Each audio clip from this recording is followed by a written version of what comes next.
What's up? Welcome back to Hammer Away. We're here. It's Wednesday, if you can believe it already. Week is just flying by. If you also can notice, we got an unboxing. Also, I got a note from my guest today that they'll be showing up a little bit later today. Well, I did hear from her father already.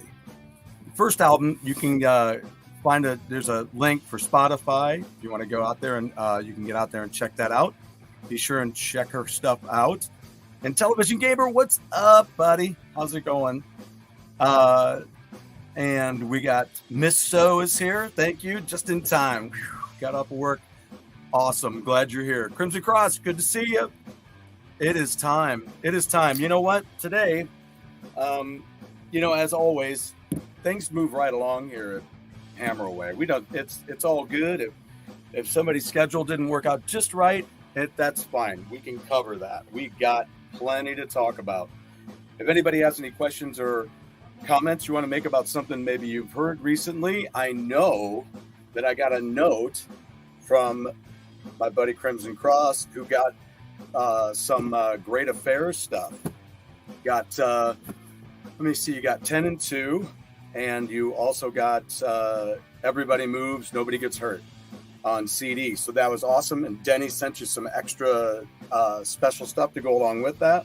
It's always good to get a little extra swag along with your stuff. So thank you to Denny for being on the show. Not only that, but also for sending some special stuff out there to Crimson Cross for ordering up some stuff. And I know that you're enjoying it. It's such good music. So what we have is we've got like an extreme unboxing that's going to take a minute. So when Claudia told me she had to be delayed a little bit, I'm like, that's fine. You got stuff going on in your life. We got stuff going on right here.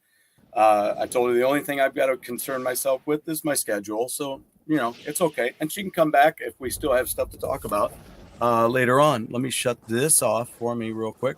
And I'm also having one of those moments today where I had some graphics to put in the background and now nothing's showing up. So I don't quite get that. So we have a few things here, a couple of small things. Let's check this out. Let's see what we have. And I think I know exactly what this is. This goes along with a question, which is perfect for this time of year.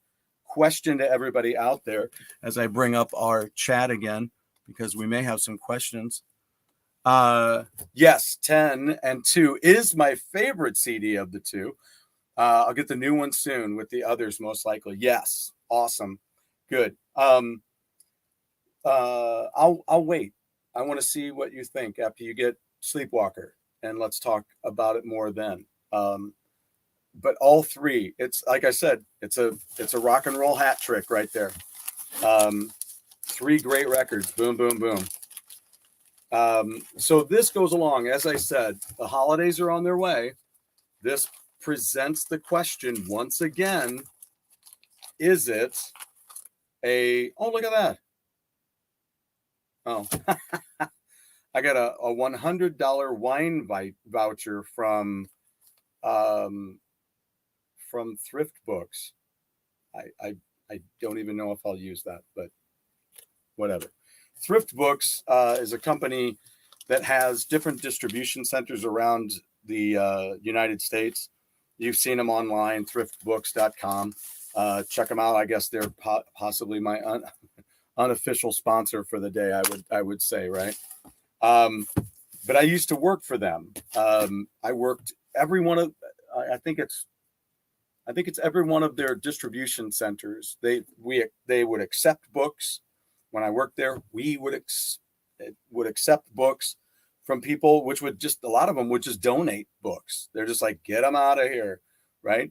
Maybe, I hate to say this, but maybe a relative died or something. They had tons of books, and you don't want to take the time to piecemeal it out and sell them for a couple of bucks each or 50 cents each. They don't sell at a garage sale, so you just take them down. The heck with it, as Seinfeld would say about Halloween. And they would drop them off, and they had multiple lanes where they would fire through these. And then we had multiple runners. I was mainly a runner at the place, and I get the books and take them in, and they would bag them up and send them out. So we would try to get like 300 of these. If you were working in the packaging department, 300 of these, I think, in an hour. Wasn't always easy. Sometimes I didn't make it. I was like on Elf, right, where I didn't make enough Etch-a-Sketches in an amount of time. But look what we found. I got it through Amazon, through Thrift Books. There proposes the question, is Die Hard a Christmas movie or not? And they did this book.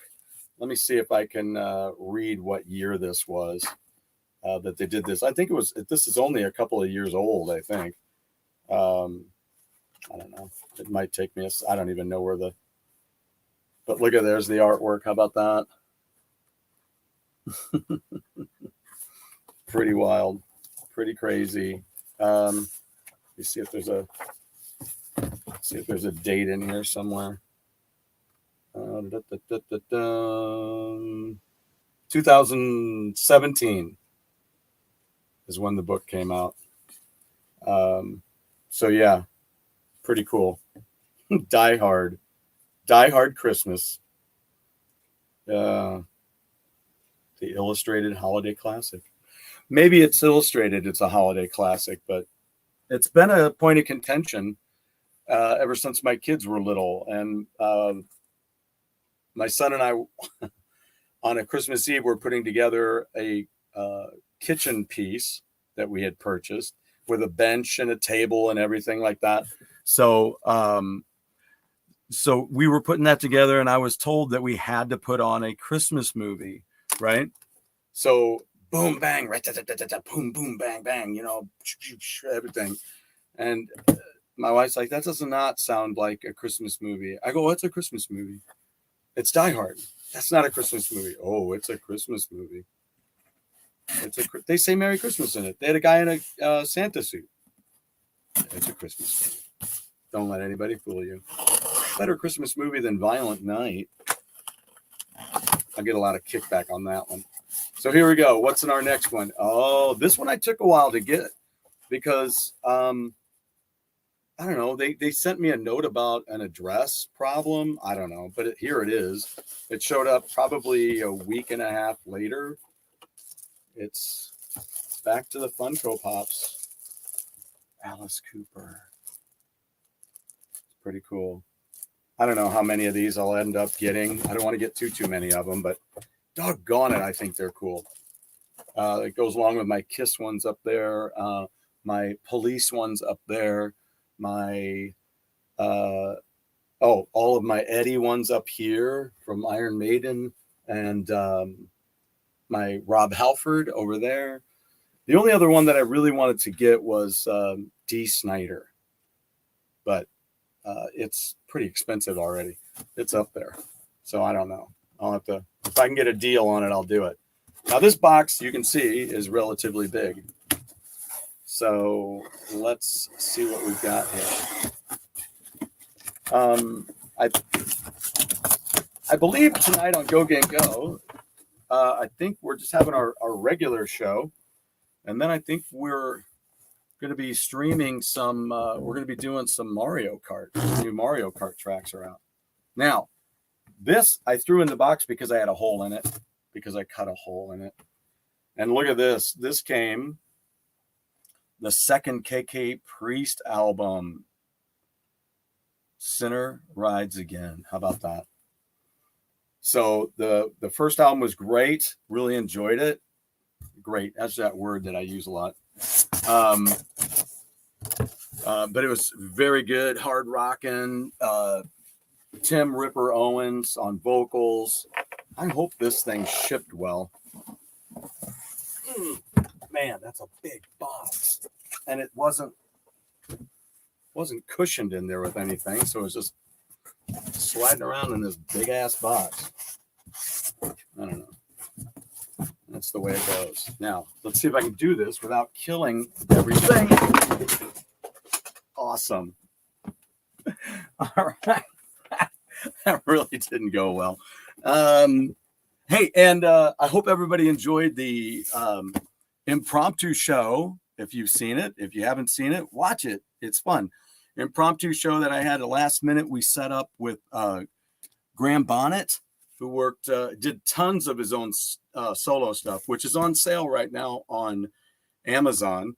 You can get his box set that has all of his solo stuff. If you're interested in that, you can listen to it even first and see if there's a lot of stuff that you like. It's on Spotify as well.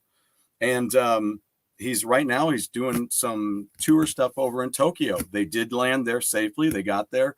So got a note back from them. I checked in on them the last couple of days and see how they were doing. Everything went well and they made it. So yay. But yeah, if you haven't checked it out, do so. It's a lot of fun. I thought it was a lot of fun. I have a lot of fun with them. And it was really cool that Bethany stayed on the show with us. She was like, I should go. I'm like, no, you are fine. And it was great having them both on the show. I'm sorry, all three of them, because we had their pup Lucy on there as well. And I sent an apology saying, I hope I didn't hold up Lucy too much because she was wanting to go for a walk. All right, so here we go. You guys don't even know what this is. I do. So this is another box within a box. Now check this out. I looked them up. I'm frugal, but I also know that I have to spend a little bit of money to get some quality, right? So you have to be careful. You don't want to just go cheapity cheap on everything.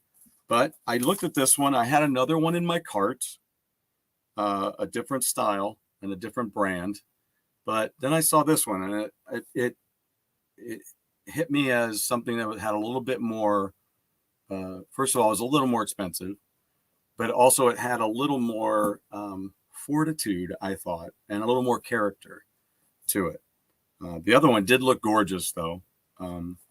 But what this is, and I'd never heard of it. This is Season Life, and there's probably somebody out there. As soon as I said the name, they're laughing. But I don't know, maybe not. One of those things, when you don't know what exactly to get, and you end up getting something because the price was right, then you're like, oh yeah, that would be good. And then somebody goes, oh yeah, that's not so good. All right, I'm gonna have to just cut this box, I think, because there's, how suction works in there, and that's science. You get these boxes so tightly done, which is great. I mean, I don't want it flying all over the place, but at the same time, you're like, well, I'm gonna have to cut this box to get the other one out, and the tear. Okay, so here's what we've got. A brand new turntable. So it's Season Life, again, is the brand. If I can drop that over there. And let me see if I can get this over here and tip it down here. So there we go. Season Life turntable system. High fidelity belt drive. Now let's get our knife again. And I think I dropped it on the floor when I did that last box drop. And then I did watch their video on how to set this up. The one thing there is, there's little technical things you have to watch when you do some of these. When you buy a little bit of a different quality of piece, there's if you look here on this picture, that has the weight, the counterweight here, and I may have to double check how to do that. They say to put it on there so that it's leveled out. So, but let's take a look. Let's see what we've got. More cardboard. How about that? See ya. Sorry, cardboard. All right. So, are you able to see what I'm doing here? Let's see if we can get that flap to go down. There we go. All right. So let's take a look. And again, with the science of suction. Oh, mama. There we go. Come on now. see if I can do it this way.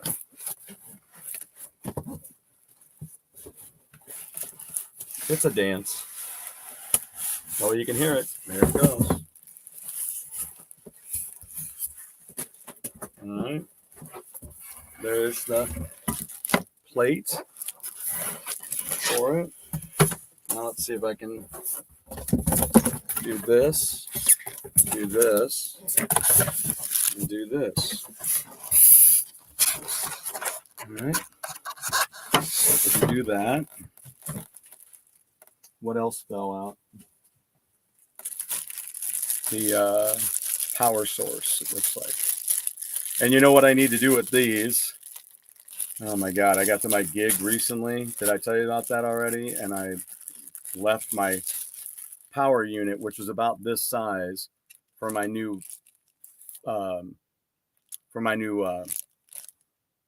pedal, and left it at home. So then if you separate these, then you're like, what did I do with it? Where is it? And so I'm going to have to mark this straight away and put something on it so that I know. But this is, I don't know that I've mentioned this yet, but it is a Bluetooth model. So I have a classic turntable that I inherited, which is gorgeous, and I'll be using it. It's just, I'm a little iffy on how the stylus is. That's my question. And see you later, styrofoam. You know, someday I'm going to maybe be in the midst of a flood, and I'm going to be like, I wish I would have kept all that styrofoam. I could be floating out of here on it, listening to my Bluetooth turntable, because I'm on Scooby-Doo and it works without power, right? Like a washing machine with ghosts inside that can fly with a fan and an ironing board for wings. You know, maybe we'll start examining that just for fun. I'll do some shorts on the physics of Scooby-Doo. Even better, the physics of Super Friends. I don't know if anybody's watched any of the old Super Friends as of late, but I bought one of the seasons and I was watching it, and they went out into outer space, and Batman is just fine in outer space. No spacesuit on, but he's not dead. I'm sorry. He probably had the Force, right? The Force. He just was like, it's okay, I got the Force. Little cube that goes over the top of the, right there, so we can, and then there's other directions on what to do here. There's all kinds of stuff, but let's take this out of here. All right. And bye-bye. Let's put this here. Season life. Oh, yeah, and we got a belt. So you put this on first, if I remember correctly. Yep. And you see this ribbon? Oh, no, you don't. You don't. I'll put it over here because this is... So you put this down, and then you see this. So then you grab this. You take the tape off. All right.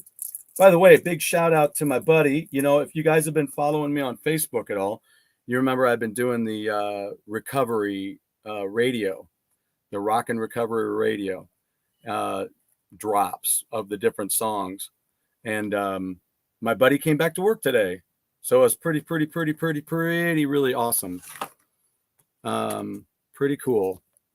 While I'm at it, before I do this, good. Miss So did see the interview. Wasn't it fun? That was really cool. I'm really looking forward to having Bethany back on too. After they get back, started watching the Graham Show, but I've been busy. Yeah, I hear you. Go back and watch it down the road. Good. That's great. I appreciate that. Thanks, Catherine. That is my line, man. One of these days, my teacher buddy is retiring at the end of the year, and I do want to get him a T-shirt that says "That's science" because he teaches science. All right, what's our last one here? UC Live from Daryl's House is now on regular YouTube on his channel. Great. Really enjoy that show. And there are 2 new episodes are up. Awesome. Thank you very much, because I love that freaking show. I've been watching it since way back. I don't know. I can't say that I was there from the start, but it was pretty damn close. So then you take this as your pad. So you had that little ribbon, you take the belt, it was pretty nice that they have that there, and you just pull the belt right around on the wheel here. All right. And then you just put that right on top, boop, just like that. Pretty sweet. And then the plug-in is back here, and it has 33 and 45 modes. I don't see any 78 mode. That's kind of sad, but that's okay. My other one back there will take care of that. What I'll do is since I'm showing you this, I'll make sure that I bring my classic one up someday soon, and like maybe on the next show or something. I'll have one of my lightning news flashes coming up, and I'm so sorry. I needed to have done one of those yesterday and didn't get a chance to. So there we go. It's the turntable. Here's the front of it. So it's a nice weight as well. So there's the plug. It's got RCA jacks on the back, and it also has, let me tell you what it's got back here in the back. It's got the phono and a line out, and then it's got an aux in 3/4. Looks like it's a 1/8 inch jack in the back. Oh, so cool. You can run something else through here, and then it has an let me do down this side. I guess it doesn't have anything else. But yeah, and then the power. That's cool. So, and it's Bluetooth, like I say. So I meant to have my speaker here, and I don't, because I want to make sure that I can. I'll do this on the lightning news flash. The next one, I'll have this ready to go. We'll take a look at my classic one, and we will go from there. So there, I got that plugged in, and now that's all set. I'm going to leave this on here, and then I need to find out where there it is. Here's the directions that I should have followed, but I watched the video, so I knew what to do. Here's my counterweight and my no 3 snakes. I do have a 3 snake. I do have a 3 snake 45 though holder from where the Black Crowes got that album cover. So there we go. So I'll give that a check, and then the last thing I guess I'll do is maybe I'll put the lid on. Maybe, I don't know. Maybe I won't. I don't want it to mess up. I don't get it all messed up. So I will counterweight that later, because it takes a little bit of, moving around. So we'll do that I'll show you how that works later. So, because it was interesting to me, they have a setup on how to do that and how to figure it out quickly, right? So that was cool. So I'll have to do that. Then tomorrow night, I think we're gonna have a bonus show of Go Game Go tomorrow. That's what it is. We're gonna have a bonus show where we're doing some Mario Kart, because the new tracks are coming out. So my last bit of opening up is right here, because this came in along with the CD, the KK Priest album. About that. So got the vinyl as well, and it's a gatefold. Unfortunately, not like the last one. It's not. I don't believe it's autographed. The last one was autographed, but great artwork on the cover. I mean, it's amazing. What's kind of interesting is a woman with whom I've been working lately. She's one of our subs. She, I said KK's Priest, and she goes, "Is that like Judas Priest?" I'm like, "Very good, very, very good." All right, I think that's it. Now let's see if you can give me just a second. Let me move this out of the way, and then I do have something interesting that is not something you would expect me to cover. but we all know about it. And I figure, what the heck? While we're waiting here and we have some time, I know you're going to say this is strange.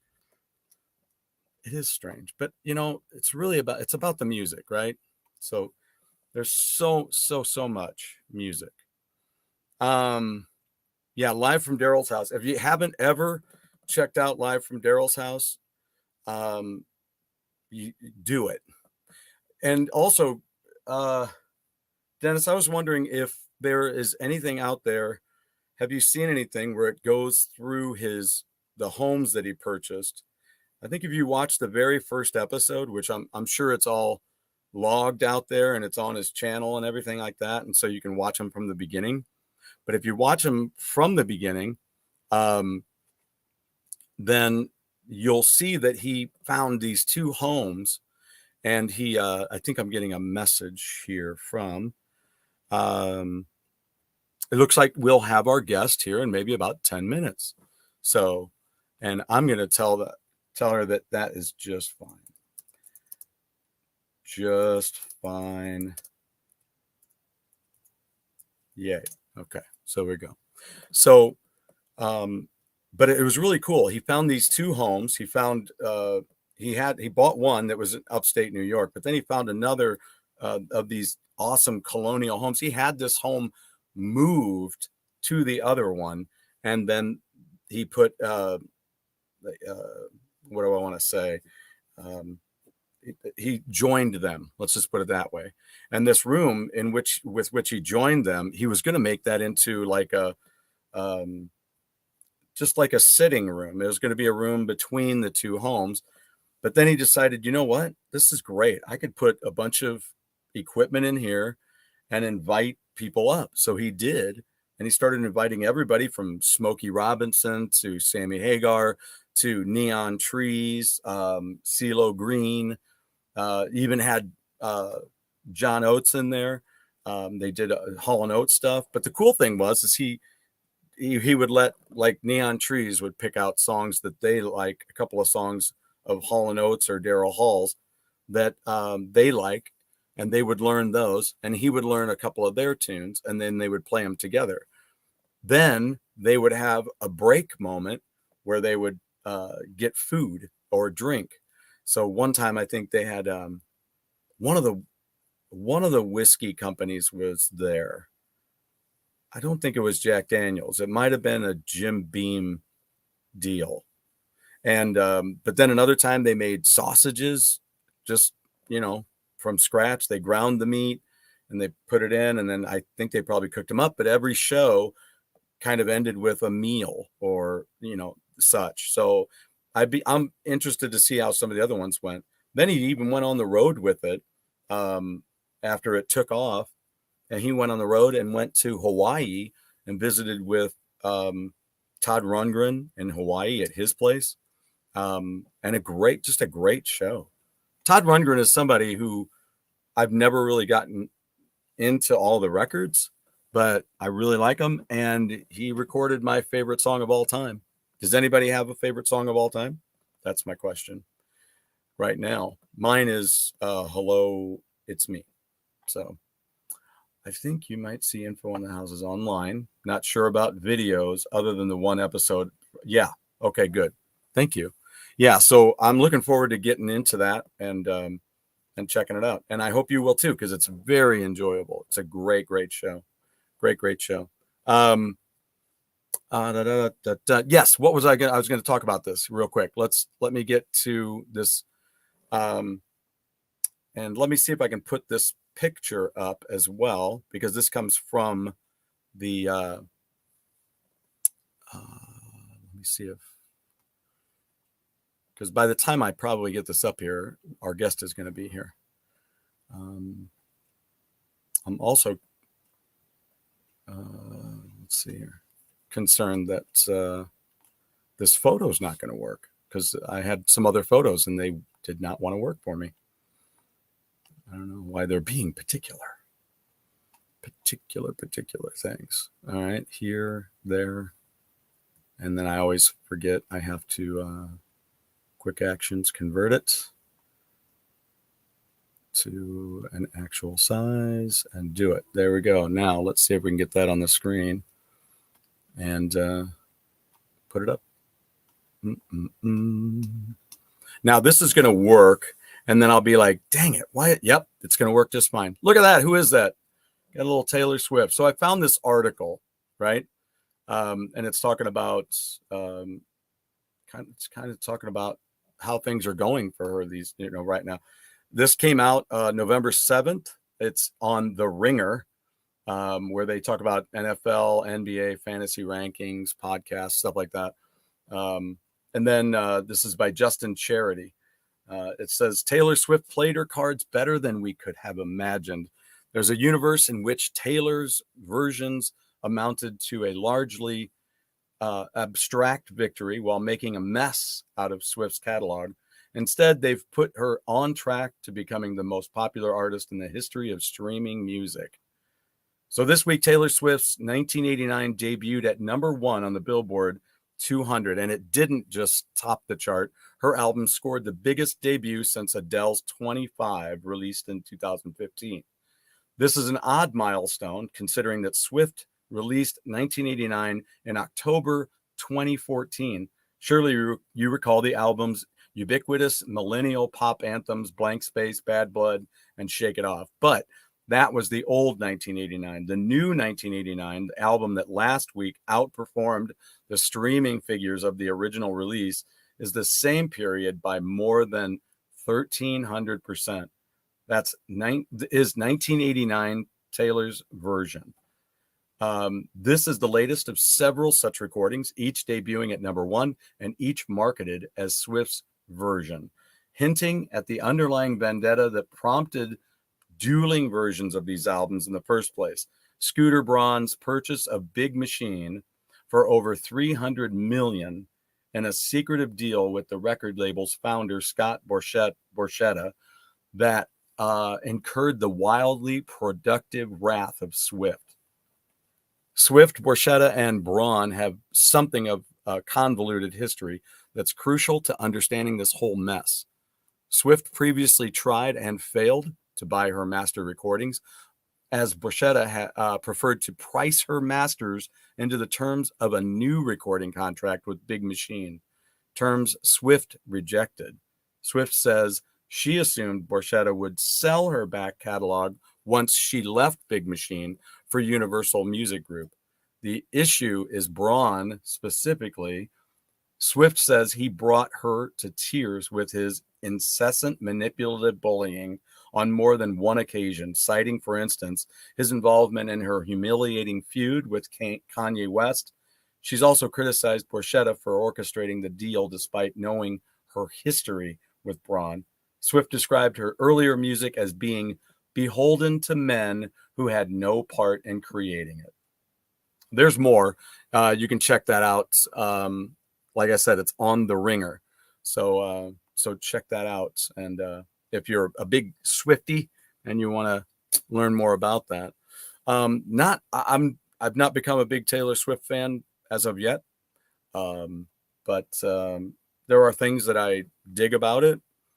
One of my favorite memories maybe is, and I like this other artist as well, was when Taylor took the award. What was it? Album of the Year, when Faith Hill, I think, was expecting that she was probably going to get that. And I think Faith was about ready to, and she was shocked when she heard Taylor Swift's name. I just, I have a lot of respect for Faith Hill as well. She's great. They're both great. I mean, they both do great stuff, right? Too hard to narrow down. Yeah, I hear you. To try to find that favorite song. I don't know why that's super my favorite song. I don't know why I can easily just go, my favorite song of all time is that. Because I've mentioned it on the show before. The sad thing is I couldn't really ever tell him, because I think he doesn't like that song. I think he's sick of that song. He doesn't like it. And I'm like, great. Glenn Tilbrook is on the first new episode. They are split into segments. Oh, good. Okay, good. The problem is the music companies are now trying to pass new rules and contracts against artists re-recording their stuff. Yes, due to the success she's had. Yeah, how about that? Those are the reasons. They actually cite Prince's situation in this article as well about um, why, it's about him and the conflict with Warner. One of the things that always drives me crazy is the fact that sorry, I'm making all this noise. Is when bands re-record things, also these times like with Prince, where he went by the symbol, and people like myself, I didn't know what was going on. I didn't realize what was happening. But in order for him to be able to legally record something at the time, that's how he had to present himself. And but to me and probably plenty of others, it just seemed pretentious. You're like, oh my God, okay, you got to be known as a symbol now. But come to find out, the reason why was for that. There's a lot of you guys already know that, but it still is really, interesting how we don't know about these things, and so we sit there and go, ugh. But there's a real reason as to why it has to be that way. So yeah, sad stuff. But that's again the record companies, and I don't know what direction we're going to go from there. I know that there's people like Denny with the Great Affairs who are doing these things on their own. And I mentioned Henry Lee Summer all the time about that. And, we need to, I think there needs to be a lot more independence in that area, and you work with what you've got, and there's services out there like Spotify, just like there is streaming stuff for television and movies and stuff like that we can use to get awareness out there for it. So yeah, it's an interesting thing which way we're going to go. Some of the things that are up and coming, there's, I'll have another report from the road with the Midnight Devils. That's probably going to happen maybe tomorrow, maybe tonight. Probably not tonight, but who knows? You just never know. But I'm going to do another report with them, and we'll get an update as to what's going on. They've had a day off here and there, and but now I do believe they're into their big run of the last 5 shows in a row. Right? Is today yes, 8, 9, 10, 11, 12. They wrap up on Sunday, and then they head back home after that. I don't know how soon after that. I mean, if I was over there, I'd like to stay one more day and see some sights, do whatever, and everything. But they were on a boat to Belfast, is my understanding. So they did put a picture out there. So check them out on Facebook. You can see what's been going on with them there. But I look forward to talking with them, since now they've stepped out of England. Now they're heading into these other areas. Should be pretty cool report. And then doing the HRH show as well the other day, as I was reading through the list, Hell's Addiction. I have their newest music here to check out, and I'll be giving you a report on that. That'll be part of my lightning news flash coming up.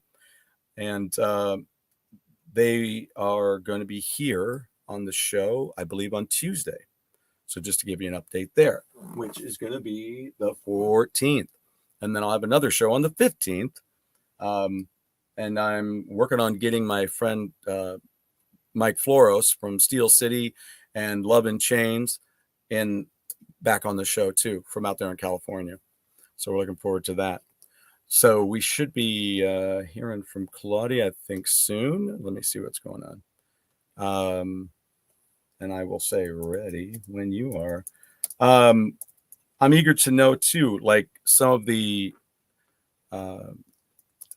of your favorite parts in some of my shows, some of the things we talked about, like the other day when Let's see here. I'll have to finish watching later. Take care. Thank you, buddy.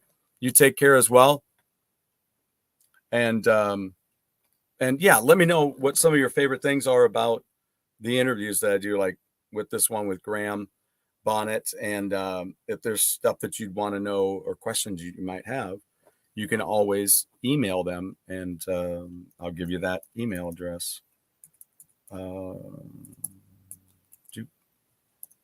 And that'll help out. You can ask me some questions there. Boop. There you go. Should have it in seconds. There it is.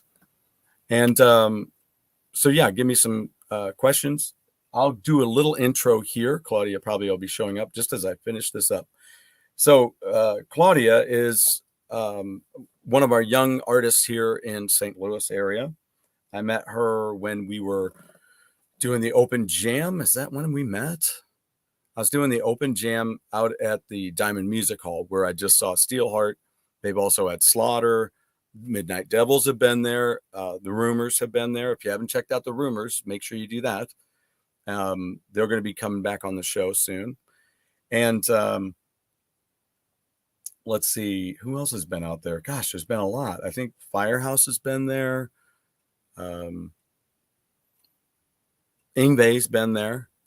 And bunches of others. I'm going to do an interview with these guys, but I'll get you a list of who all's been there. And a lot of times they've had these repeat folks there. I think Y&T was there, I think, as well, which really drives me nuts because I really am looking forward to seeing them. The Y&T has started their new tour. They're going to be out on the road, and they're doing a European tour coming up. And then hopefully, finally, that'll be my chance to meet Dave Meniketti. I'll tell you about my rest of my Y&T experience down the line. I think I may have met some of it already, but there's really, really cool stuff. Had a chance to meet Joey Alves, and I met Leonard Hayes, both of them before they passed. Never met Phil Kennemore, and I haven't met Dave Meniketti yet. So that's something I'm looking forward to. I do have to get another Radio Days story up for you guys as well. But any questions, send them to this email if you want me to cover something and or talk about something. But Claudia would come out with her father, and sometimes her mom would be out there too with the jam, and we would jam some songs together, or she would just be playing. She does some great versions of different classic tunes. She has some original stuff too. And she would do these really cool tracks. Like I remember her standing up there one night, and I was watching from the side, and she starts into this track, and I'm like, okay, this is cool. I like this. What is this going to be? And I think she had a few other guys that were backing her up that night. Maybe a couple of them were backing her up, and she starts singing the song, and I'm like, oh my gosh, it's Sympathy for the Devil. So it was really, really cool. I loved her version of it. And she does some other cool versions of stuff too.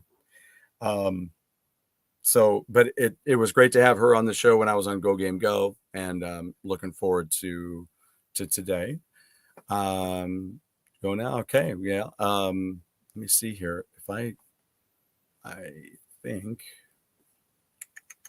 I may have to copy. Let's do that. Let me get to this. Might take me just a second here. I think let me see here. I'm going to have to get her the link is what I'm going to have to do.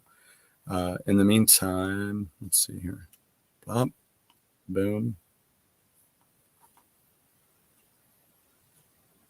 Let's see what we got. Okay, that's not the right one. That's hopefully the right one. And sorry for the delay, folks. I'm kind of trying to get this thing. I don't know if she has the link from when I sent it the other day. I think is the problem. Just going to have to let's see if I can do this. I love my Mac just because I can drag and drop, So there you go. All right. And I'm back. Hi. Oh, she's right there. There we go. How's it going? It's going all right. Here, I'm resending you the link, and then you're like, nope, she's here. I'm a tech savvy girl. Right? Not to mention a clever woman. Come on, this is all. It all goes together. How have you been? I've been great, man. Long time no talk. How have you been? I know. I don't write. I don't call. I don't. Haven't had any good beer bread since the last time you got me some. Oh, well then, okay. So I guess next show, all right. What if we work this out? We were going to do this with her here with me, but then she had some stuff coming up and she had stuff to do and we couldn't get together here. I got a great idea. Why don't you come on the show? We'll talk. We'll figure out some subject we can chat about. Mm-hmm. All right. And we'll make some bread together and you can take it home. Oh, I would love that. That seems great.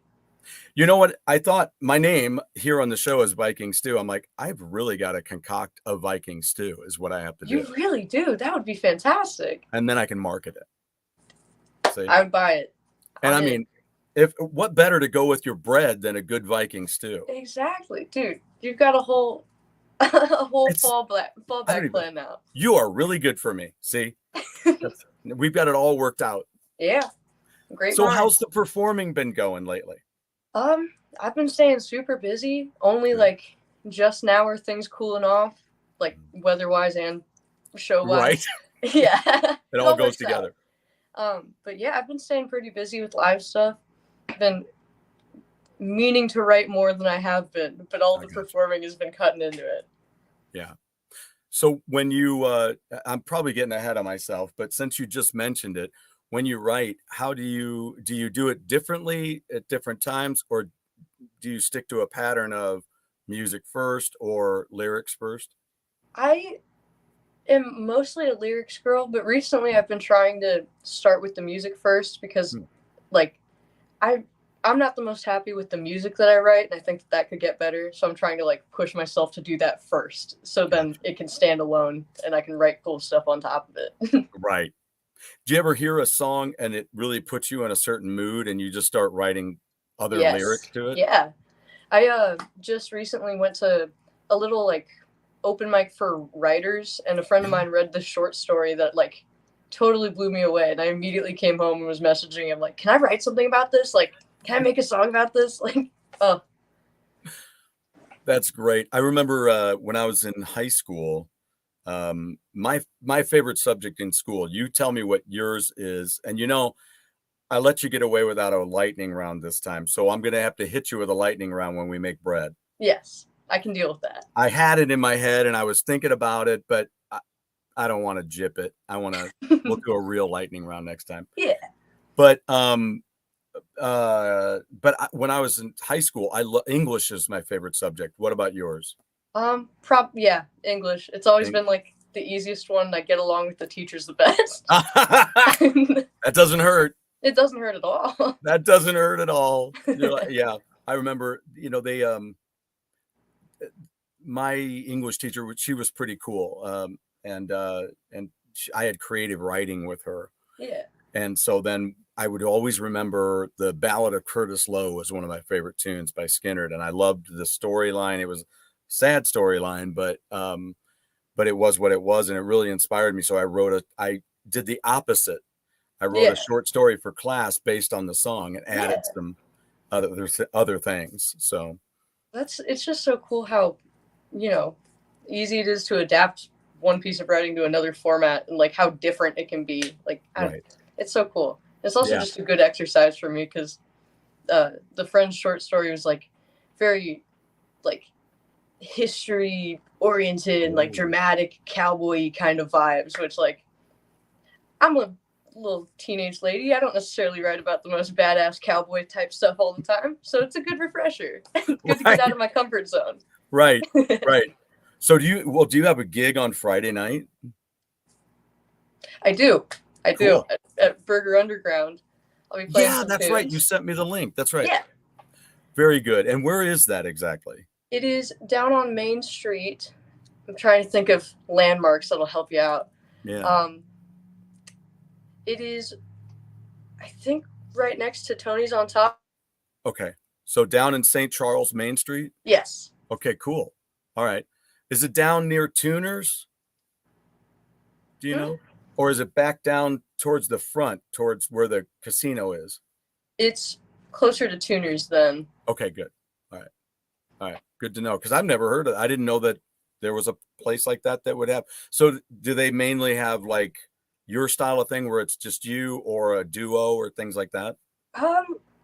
Recently they've been taking it a little bit easier on live music, but most of the time it seems to be like a little solo artist like what I do. But I have seen little like proper bands get set up in there too. Okay. All right. It's a really good spot. They have great food, and we used to do a little like writers round thing there. That was super fun. Yeah. So how do you like writing with other people? It depends on the person. If the vibe is right, then I absolutely love it, because it's like it gets you out of your own head and makes it way easier to make a decision about whatever you're making. But occasionally you'll like try to work with somebody and you're like, we're not meshing here like at all. Right. There's people like that in your career, right? Where you're just like, no. Yeah, no. Nothing personal. Absolutely. Nothing personal. Just not clicking. Nope. No, I've had people over the years where I'm like, oh, I got to learn how to do this. Could you help me with this? And then we sit down to do it, and they're like, well, it goes like this. I go, right. What are the notes? Yeah. And then they're like, well, it goes like this. I go, no. What are the notes? I grew up with this song. I get that. But I'm a note guy. And I'm also a guy who, I started late. So my fingers they don't always want to go where I want them to. Fair. Right. Starting at 36. So I'm like, I don't want to bore them to death. So I'm like, if you just tell me what the notes are, I can write them down. And then later, when you don't have to sit here and watch me fumble for an hour. Yes. That's my least favorite, trying to like pick something up in front of somebody. I'm like, it's just not going to happen right now. I'm sorry. Yep. But let me write it down, and I know how it goes, and I will work on it later. Yes. Let me ask you about this writing thing, because now you've piqued my interest. Because I'm like, I wonder if you and I could write something together. But my question is when you get together with these folks and you're writing together, are you mainly doing lyrical writing together, or are you doing music, or both? Generally both, but since I am a lyric girly, that's more of my my area where I'm more confident. So usually I'll kind of let whoever I'm writing with take the lead on the music thing, and if I think of something that we should put in, then I'll throw it in. But gotcha. I mostly just try to like talk to whoever I'm working with and see what's going on in their life or whatever, because I would much rather write about something that we're both experiencing or both have some kind of connection to than just be like, we should write together so we have a song together, like I want it to be like a little shared thing that we made together. Right. Yeah, because it does bring music performing, not that they're the only things that bring people tight, but there is a real tightness to that. There's my best friend. She and I played in a church band for almost 20 years together. Yeah. And we're like super tight. And it just was because we're, as you know, and anybody who's a performer, I always think of like plays or, anything like that, where you depend on each other. Yeah. There are jobs where we depend on each other and these kind of things. But when it comes to this performing thing, and you have to mesh and gel and affect people. Yes, that's the biggest part. Like, yeah, melding well enough that other people can see that that's happening. Like, yes. You can, play the song right together, but it's totally different to be like, wow, they're doing this together. And you can tell that they are like together about it. I don't know. Yes. It's my favorite thing in the world. I love watching it. I love experiencing it. Oh. Yeah. Yeah. When it comes together, it's just like, wow. I had a friend of mine who wrote a bunch of tunes, and he wrote one that was really a beautiful ballad piece. And I was like, there's kind of a sadness there, but it was so pretty that it wasn't weepy sad. Yeah. It was But he gave me the lyrics that the guy had written years ago. I mean, years ago. And I read them and I'm like, dude, no. These are really, crybaby. Yeah. And I'm like, I don't get that from this. There's a little bit of hope in this melody. Yeah. So I wrote it. A lot of it I wrote about me and my best friend, because just the things that she's taught me, the things that we've experienced over the years, just talking as friends and listening to each other and understanding certain things that I wouldn't have understood if I was just a guy talking to guys. Yeah. So I was like, no, it's like a sad thing. There's part of it where they had a relationship ahead, and that's not a part of our friendship, but being tight and being really good friends. And in the song, they let go of that relationship. Now they're just deep, dear friends that depend on each other. And so I said, that's what I'm feeling in this song. It's like, it's not there anymore, but we still have each other still as friends. So, yeah. And that's such like a complicated thing to try to work into a song too. Oh, I know. I've definitely tried to touch on that sort of like something's gone, but not forgotten in any sort of like terrible way or whatever. But that's so difficult to do, right? But I imagine like hearing the song first probably helps, especially if you're like, I can hear like the little bit of hope in there or whatever. Like that helps you pull it out. And like, Now, I know that your dad sent me a note, and he's actually out here. Let's take a look at what we've got so far. I mean, he's popping in here. Look at this. She is logging on now. So Miss Sos has always liked English class too. Teacher would let us sit and just read all day sometimes. Sometimes that's necessary. I work in the education field, and you're in the education area now, where you're in school. We'll talk a little bit about that, but sometimes you have to just give it a chill day. For the students and the teachers. Exactly. You want a day where you're like, you know what, guys, I want you to feel good about what we've done together. It's not like I'm lazy. It's not like I don't want to do something, let's just say I'm a sub teacher that day. But I'm like, you know what, you guys, I did that actually. I took movies in when I was subbing for my friend at school.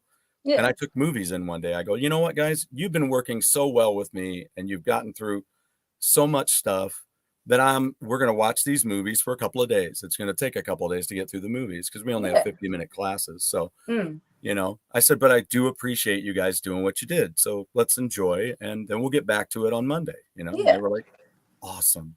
And they dig it. What time of music do you play? Sorry, don't have Facebook or IG at this time. A lot of stuff, but a lot of like oldies, like 70s to 90s is kind of my wheelhouse, and more alternative dad rock kind of stuff from those decades. Yeah. If I can do this, I don't know, you've probably heard this a million times, but I will add an adjective to the beginning. Claudia, in my eyes and in my experience together jamming on the stage and having a blast every time, is a lovely old soul. She's you have that, you have what you're talking about. You have a connection to that music, and I'm sure a lot of part of that is from your folks, and what they like. But at the same time, not everybody gets that. Yeah, like to a certain extent, like it does just represent me. Like even though they introduced me to it, like the connection I feel with it is personal and less of like, I play this music because my parents like it, and more like, oh my God, this is what I love. This is it. Right. This is the stuff. Yes. You have that thing where people go, I think I was born too late. I get a lot of, you seem older than you are. You're like, just in general, the assumption is I'm not a 19-year-old. which is killer because when we met, you were 16. I think so. Yeah, I little think you baby. maybe I don't know. Something tells me maybe we met when you were 15, but I don't know. And I don't know because we haven't seen each other in a year and a half. Yeah, it's been a while. It has been way too long, but that ends here. But no, but it's just it is it's been a great journey to see you coming along. Even though for me it was little blips, but I know there's a lot of people out there that just follow you, and you probably have a great following of people who come to your all well, let's not say all the gigs, but a lot of the gigs, maybe all the gigs. A lot of them, yeah. I definitely like more recently have been seeing a lot more people I recognize at shows and stuff, which is a really cool feeling to like have people who care enough to figure out where you're going to be next, like that aren't related or yeah, you haven't that known aren't for related 10 to years. me. That's the big thing. They're not obligated to come. They just want to come. That's so cool. Right. It is very cool. And I'll tell you what, we had a great crowd the other night that just really gave a lot of energy back. Yes, that's always the best. How do you feel? What is a favorite song of yours to play? I'm going to ask you this twice. So a favorite cover song of yours to play that you really get a great feedback from? Probably recently it's been X's and O's by El King, just because that one is so high energy and like so many people know it. I guess didn't assume that many people knew it, but anytime I play it, like it'll be like kids my age to like total old heads being like, yeah. It's my favorite. I love it. That's great. I know the track, but I'm not. I'm not. It's not coming in my head. But then what's all right? Let's just pop into your original stuff. Mm-hmm. How many original tracks do you have that are laid down that I'm going to find on Spotify? Only 5 right now, but I'm hoping to start recording again very, very soon. I've been writing a lot more recently. Like I was in a huge rut with it for a while, but recently I think like going to school and being in more like creative writing sorts of classes and that kind of thing has been really helpful. Because I'm like getting new perspectives, peer review. It's very helpful. Right. Not to mention it can serve two purposes. Hey, I get good grades because I'm doing this. Plus, I get songs out of it. Exactly. Like multitasking. Yeah. Now, what's the song that you've been playing that you still do on the reg that you've been playing the longest? Probably Time, which is one of mine because I wrote it when I was like 14 or 13 or something, like little tiny baby. But it's held up. I think it's not, the most profound piece of music you've ever heard or anything, but it's catchy and people like it. And again, like that's another one where the more that I play it, the more I can tell people are like singing along a little bit and they're picking up on the words. And I'm like, really? Like you know the words? I wrote this. Yeah, right? Yeah, it's like an insane feeling. Yeah, this isn't because you've heard it for 30 years on the radio. This is something you follow. Yes, exactly. Like it's my little baby, and other people are acknowledging my little baby. It's so when cool. You were a little baby. When I was a little baby.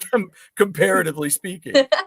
How do you feel about things these days now that you're 19 as opposed to that 14-year-old who wrote her first song? Where are you in your headspace when you're performing from then to now? I think I'm a lot more comfortable, which I've always been sort of good at kind of like ignoring the discomfort and just doing it anyway because I love to do it. But now I don't know, I feel like I'm more like zoned in when I'm playing. Before I feel like I would kind of just tune out and do it because that's how you deal with the uncomfortable bits. But now it's like I know how to deal with the uncomfortable parts and I can be fully present for it the whole time and like get through it. I don't know. Just more confidence, I guess. Have you, over the years, had anybody tell you that, this is, yes, I get it. It's a silly question. Of course you have. However, what's maybe the top few different artists that people come up and go, you remind me of? I've been getting Bonnie Raitt a lot more recently. I could get that one. I can get behind that. And a lot more Stevie Nicks, because I've gotten into wearing little cape shawl things. Oh, just sort of my appearance on that one, I right. think. But she was onto something with those capes. They're very comfy. Oh, yeah. Don't listen. Don't listen to the Incredibles. No capes. No, that doesn't work in rock and roll. It doesn't work in rock and roll. I need frills and flair. That's right. You're not around any plane engines, so you don't have to worry about. I think I'll be okay. So yeah, Stevie Nicks, Bonnie Raitt. Anything else? There are way more names that come up, but I'm like blanking on them right now. I get it. I do it. Being asked questions, so hard to answer them. I know.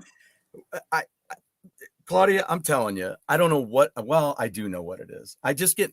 I don't know. I get nervous sometimes when I'm talking to some people about things. You know, I talk about my band and like, who do you play? And I'm like, well, it's like I don't know, like Bryan Adams, but there's and like 5 minutes later, I'm finally getting around to like the Thieves, and then I think of everything that they wouldn't know. Yes, the Thieves, Angels, Angel City, / Angel City, the Wild Feathers, Black Keys. I'm like, okay, so I hit Black Keys. I'm like, okay, probably know Black Keys. Unless you're more my age, then you don't know Black Keys. It depends on who you're talking to, right? Yeah, and it's so difficult. People ask me at shows all the time, like, what do you love to play? Like, what stuff do you play? And I'm like, what do you like to hear? Because that's a much easier question. It is a much easier question. Let's just get to the point. Yes. You want to hear something. Exactly. What is it you want to hear? Yeah, you don't want me to pick. You want to hear something you know. Tell me. Because trust me, I've been picking songs for years, and you're still asking, what do you want to hear? Exactly. Let's speed the process. Yeah. So now, do you have a large list of songs? Like I have my set lists that I change around periodically. And then I have my song list, which is full of stuff that I really want to do. Yeah. That's more my speed. I've kind of like at the start of the year, I'll make like a big list of everything I'd be like comfortable playing at a show or like I know well enough to get through. Right. So it's just there. But I normally for my solo gigs don't make a set because there are so many like people like asking to hear certain songs or whatever. Like if I made a set, I'd probably get through like a fourth of it before I was going all over the place because people were asking for requests. So I'd rather just kind of have fun and like see what the vibe is and try to like fit it. Like if I see a band shirt when I am getting set up or whatever, I know what I'm starting with. Got it all figured out. Smart. I told you, brilliant woman. That's what you got to do. That's awesome. I'm glad to hear you say that's a lot of fun. That's really cool. It keeps me on my toes too, so you don't ever get like sick of the set if you don't have a set to get sick of. Yeah, if you just have a list of those, oh yeah, I think I'll do that. Oh, it feels good to do this one now. Yeah. And sometimes I remember years ago when I was in my first 3-piece band, I told my friend Guy, Guy. I know Guy. And I told him, I said, dude, let's do something crazy. Let's run that set list we did last time backwards. So we just opened with Black Sabbath, War Pigs, and then we just worked our way back to the beginning of the last gig, And I'm like, change it up a little bit. Yeah, keep it fresh. Yeah. We played Satchmos, and they had a situation where where Doug told me I usually would like to start off cool. So we played a bunch of our chill tunes in the beginning and then rocked out. Yeah. What has there ever been a situation like that where you have crafted a plan? I mean, because you have a specific. How long are your gigs usually? Usually 3 hours long. I've been trying to stay away from longer shows because I used to take 4-hour gigs sometimes, but by the end, I don't know what that extra hour does, but it is murder. It is too much. Yeah. Yeah. I mean, and you break it down because, I mean, when you do a 3-hour gig, how many breaks do you do? I take like a little 15-minute break from like whatever 45 to the top of the hour, and then I start again. Yeah. So you just, if you have a 3-hour gig, you do, let's just say you break it in half. Yeah. Yeah. Yeah. So we do like 4-hour gigs and I do 2 breaks, like 2 15-minute breaks, you know, so you end up playing for, 3.5 hours. Yeah. Plenty of music for sure. Yeah. And have there been some songs where you're, do you pretty much craft everything to how you do it? Yeah. Or are there songs that you're like, this one's a push? Definitely, but I'm trying to come up with one for you now. I've played No Diggity a couple of times. Very fun, just not necessarily something that's in my wheelhouse, generally speaking. I know, right? Still very fun. But it's also really cool to like take on that, like playing a song that is so out of reach for you normally and pulling it in and making it sound like you. Right. I've had friends over the years, they're like, oh, can we do Sweet Child of Mine? And I'm like, I don't do that whole thing in the middle. I can't do all that stuff. And he can't even do it anymore, but I'm like, okay. I should say that some of these guys shouldn't do it. Not a matter of can or can't sometimes. It's a matter of, should you try to do that? Because what you're doing there isn't working, and so I have to watch it too. I'm just going to take a look here. Let's see. There you go. Old Undertow building. That's what it is. Yeah. Oh, last called Chicken Place. I remember that now. Yes, there we go. Okay, so there's no more Chicken Place. There is no more Chicken's Place. It was so good. Oh, I know. The food there was insane. I'm still sad about it. But as long as the burgers are good at the Burger Underground. The burgers are fantastic. Okay, well then. No bad food. I just miss Chicken's Place. They had good lasagna, man. Oh, lasagna. Oh, lasagna. And now we're coming up. I'll ask you this here in a minute. Well, before I let you go, I'll ask you about that question. So yeah, okay. So that's my other unofficial sponsor for the day is the is Burger Underground. Yeah. So nice, Dad Rock. Dad Rock.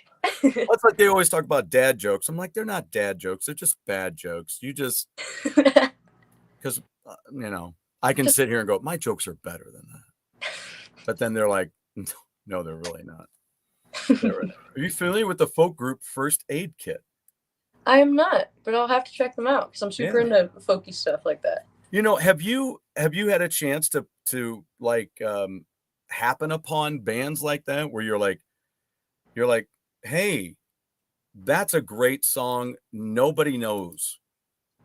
That's a lot of the music that I listen to on my own time is like less than 1,000 Spotify listeners, people, which I am also sort of one of those. So like it checks out. But yeah, no, I love that kind of thing. And I'm weird about it where I feel like it's like a little secret that I found. I'm like, oh, this little gem, I found it. It's all mine. Right. I will share it with people, but I'll also be like, but it's mine because I found it. Well, yeah. And what kind of response do you get? Like, do you do some of those songs then? You play them out?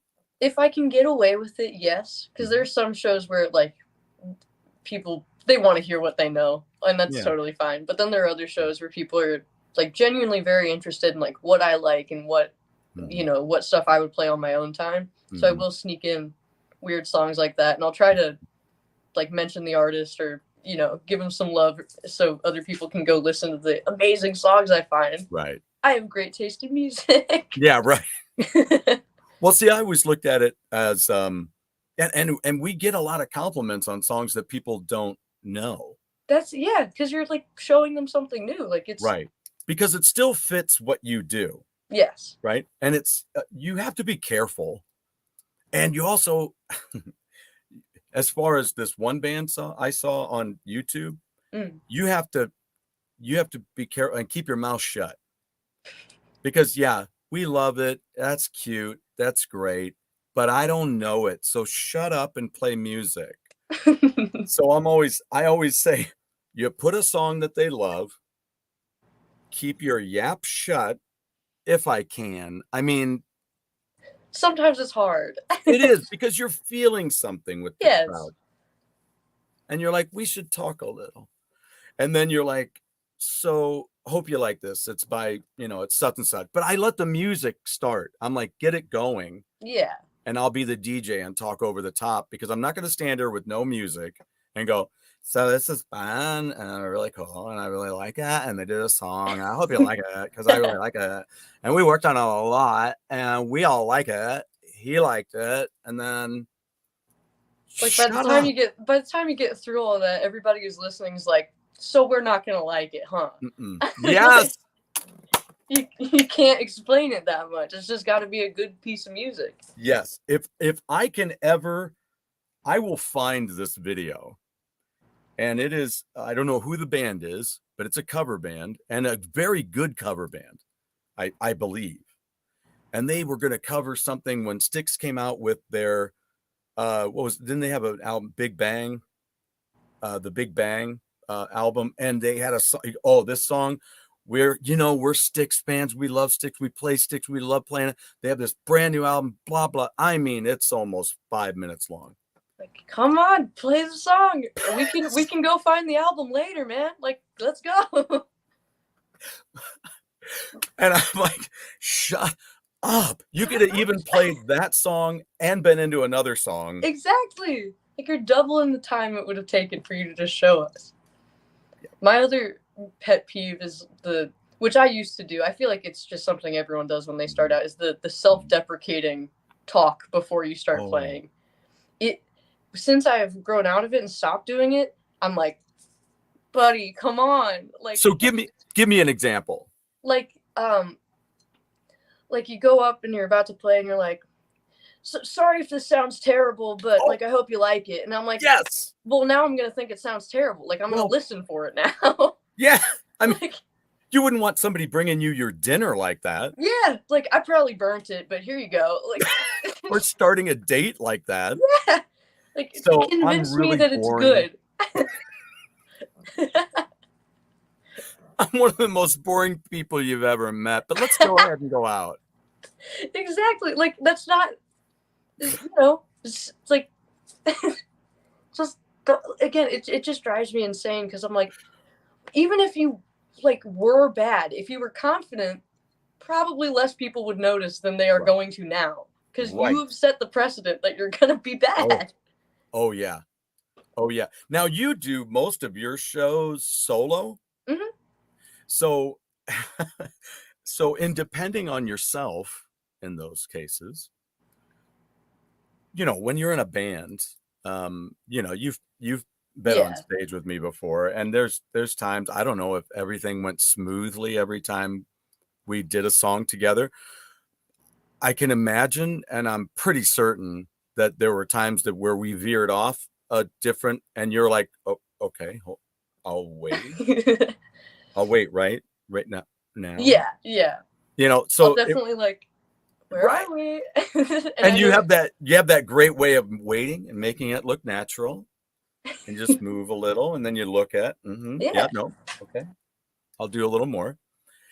But does that ever happen when you're by yourself? Anything similar? It definitely has. Like, there have been a couple of times where I've been playing a spot that's like had a sports game going, which I hate that. You want music, you want sports, pick one. Go ahead and go to the Edge of Blue Facebook page later, and you'll see I have a wonderful blues game going on behind me in the last gig.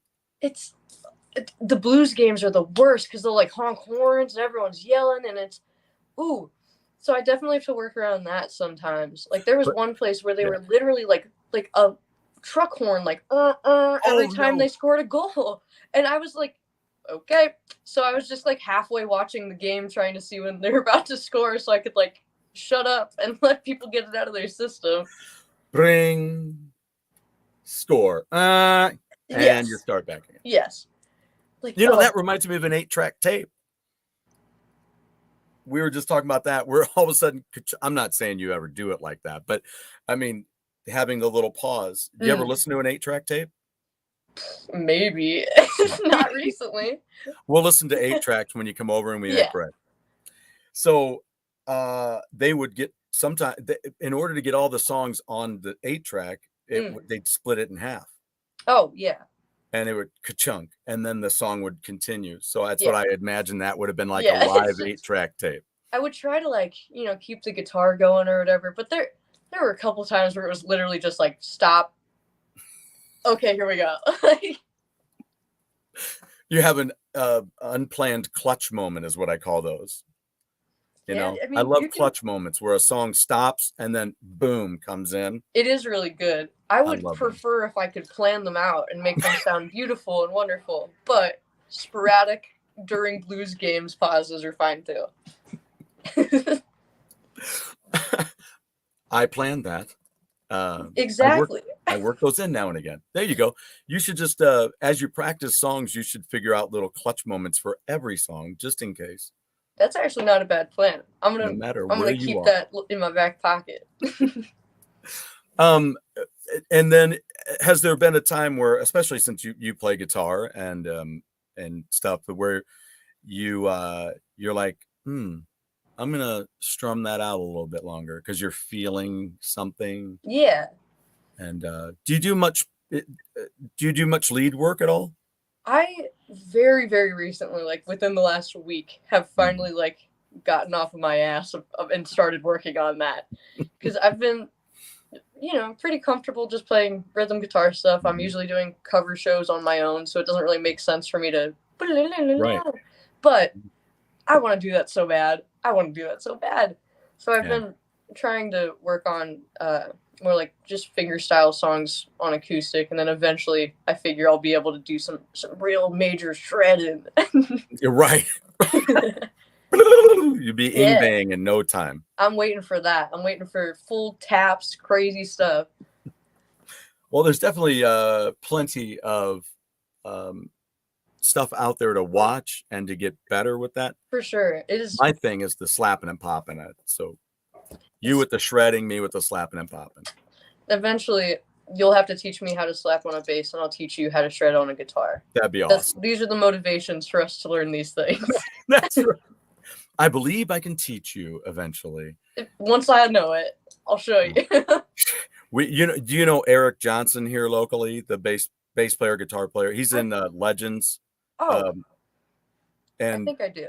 At one point, he was a part of Shooting Star. He told me the story about being fired from Shooting Star because they told him I don't know if it was tape. I'm assuming it was tape. They tape a box on the stage and they were like, "You stay here." And he's like, you literally put him in a little kennel for the show. a little Les Nessman kennel. Knock, please. What the hell? I know. And he goes, you know me, I can't stay in there. Yeah. And he goes, they told me, they go, don't. And he did. And they're like, you're out. I would have too. I don't know. Like, I'm not just going to go, okay, I'll stand in the little tape box. Like, that's so lame. Like, why don't you just put a key in my back and wind me up before I do the show? Ugh. I mean, you know, with something like that, I'd be like, explain this to me. Yes. Like, you know, or give me like half of the stage to move around on. But a little taped out box like that, it's like being a kindergartner or something. Right. That's too much. Right. I got a better idea. Why don't you just stake a post here, put a collar on me? Yeah. And then I can't run away. And then hang some bananas so I can have bananas because I'm a monkey in a cage right now. That's all this is. Yeah, I couldn't even imagine. I don't know. I don't know any. I suppose I do know some people. I've seen you've seen bass players that just kind of hang out. Who do just stay in their little kennel. Yep.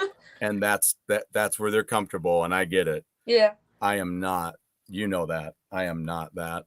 I actually, there's a photo of you and I together from one of our shows where you got your bass all like up, and I'm like, yeah. I showed it to one of my classes because we had to talk about like a photo, and I was like, this is Stu the Viking, and they were all like, whoa. So they got the Viking lore. It's wonderful. Awesome. That's fantastic. Well, and soon they'll be able to make the Viking stew themselves with bread. With bread. What was your favorite thing to do? What was your favorite thing to do with the beer bread? Just demolish it. just straight up. Well, I used to bet with it. I'd take it out and I fed chimps. I fed anything. Birds. They loved me. They were drunk.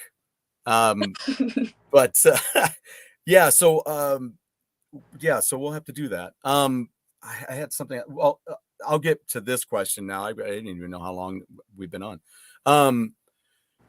But going into the holidays, how many gigs do you have going on coming up the next through the end of the year? We're taking it pretty easy. I kind of like to use the winter as a time to like calm down, make a new set for the next year, and like just debrief on everything. But still working out to, I think, like one a week ish, which is not bad. Right. But it is definitely a lot more chilled than what I had going on over the summer and everything. Right. What do you feel equally about your 5 tunes that are out there on Spotify? Each one of them has their own weight to carry, and it's all pretty even. I think so. I think all of those tracks have been like written, and I was playing them live for so long that by the time I recorded them, it was mostly for the sake of giving people a place to go listen to them so I could move on from them. Right. Which I still think that they're all very important, and they're literally like, those are the strongest pieces of music I wrote from like the time I started playing guitar to right now so far. So like, they deserve to be recorded and they deserve to be out, but they're not my favorite anymore. And I think I could do a lot better now. Right. Yeah. And I mean, do you foresee, there's a couple of gals that are down in, all right, I hope I get this right, Fort Worth, Texas, that I interviewed a couple of years ago that I'm going to get back with. And wow, why can't I think of the name of them? This is so terrible. Wildfire. And they have kind of done, I think they've kind of done the Taylor Swift thing, where it was more of a country thing when they started, and now it's kind of moving into a more of a pop thing. Yeah.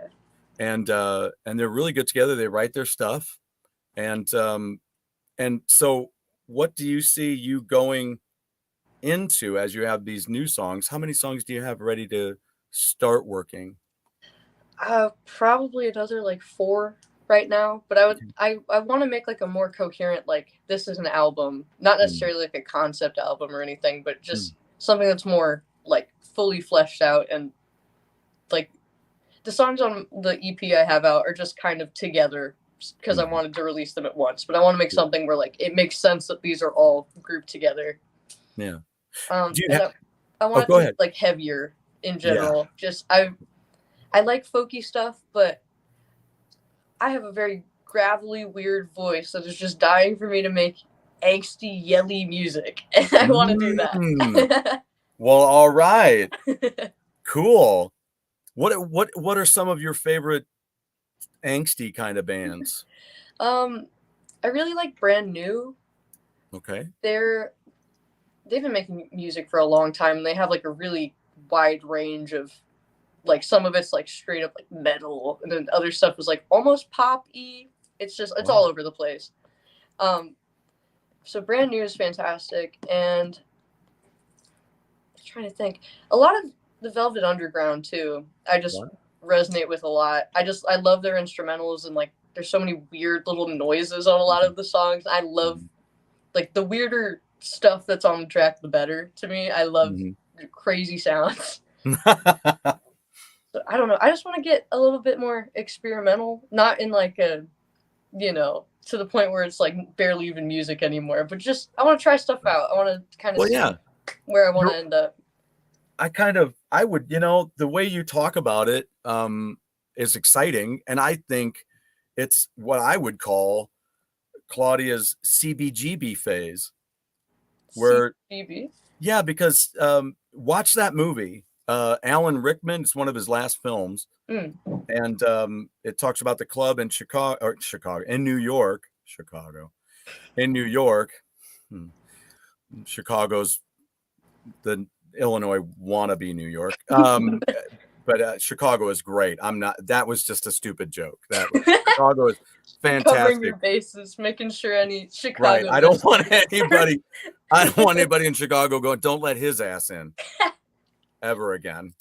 That is not, Chicago is a brilliant city. I love going there and visiting, and there, as it's growing here, fortunately, Chicago has just for decades just been crazy on any night of the week. You can go see Steve Vai or some great local bands or another, you know, extreme international recording artist. I saw the Knack up there in 2000. So, you know, it's just always something going on there. Anyway. I have no clue what I was going to talk about. Why I was saying that. In New York, CBGB's was out in New York, and there was so much great music that came out of there. Deborah Harry and Blondie started off there. You know, the Ramones, Iggy Pop, Talking Heads.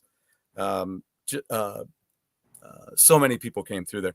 So when you're thinking about the extremes and all the different styles of music, that's what I think is. It's like especially when you're talking about experimenting into some stuff that's just a little more radical even.